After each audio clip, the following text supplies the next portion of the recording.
মাও মাও খাও, সাদাবের গন্ধ পাও। এই সাদাব, সাদাব, আমি এসেছি লালটু ভূত সাদাব। তোমাকে আজকে নিয়ে যাব সাদাব।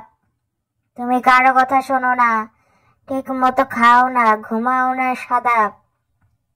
তাই আমি ভেবেছি আজকে আমি তোমাকে ধরে নিয়ে আসব, উড়ে উড়ে চলে যাব তোমার বাড়িতে, তারপরে টুপ করে ধরে নিয়ে চলে আসবো সাদাব।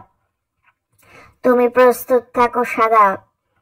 অনেক দুষ্ট হয়েছো তুমি, ঠিক মতো খাও না, ঠিক মতো ঘুমাও না, পড়াশোনাও করতে চাও না সাদাব।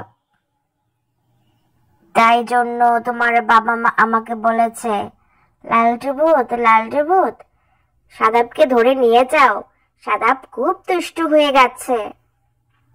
তোমার বাবা মার এই কথা শুনে আমি সিদ্ধান্ত নিয়েছি তোমাকে চুপ করে ধরে নিয়ে আসব আমার রাজ্যে। তোমার মতো অনেক ছোট ছোট বাবুরা আছে সাদাব, তারা কেউ বাবা মার কথা শোনে না, ঠিক মতো পড়াশোনা করে না সাদাব। তুমিও তাদের দলে পড়ে গেছো সাদাব, তাই না? এখনো সময় আছে সাদাব, ভালো হয়ে যাও। ভালো হয়ে গেলে লালটু ভূত তোমার বন্ধু হয়ে যাবে সাদাব। লালটু ভূত তোমার বন্ধু হয়ে গেলে তোমাকে অনেক মজার মজার চকলেট দেবে, মজার মজার গল্পের বই দেবে, গল্প পড়ে শোনাবে তোমাকে সাদাব। তুমি যদি অনেক পড়াশোনা করো, অনেক জ্ঞান অর্জন করবে, তখন মানুষ তোমাকে ভালোবাসবে।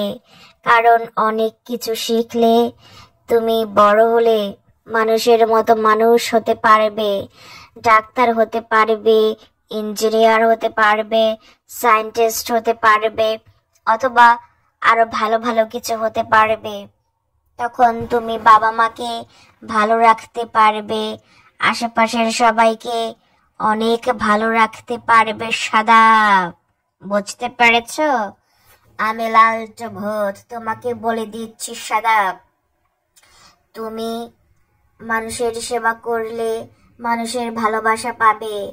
তুমি যখন দুনিয়াতে থাকবে না, তখনও মানুষ তোমাকে মনে করবে, তুমি কি কি ভালো কাজ করেছো সেগুলো বলবে।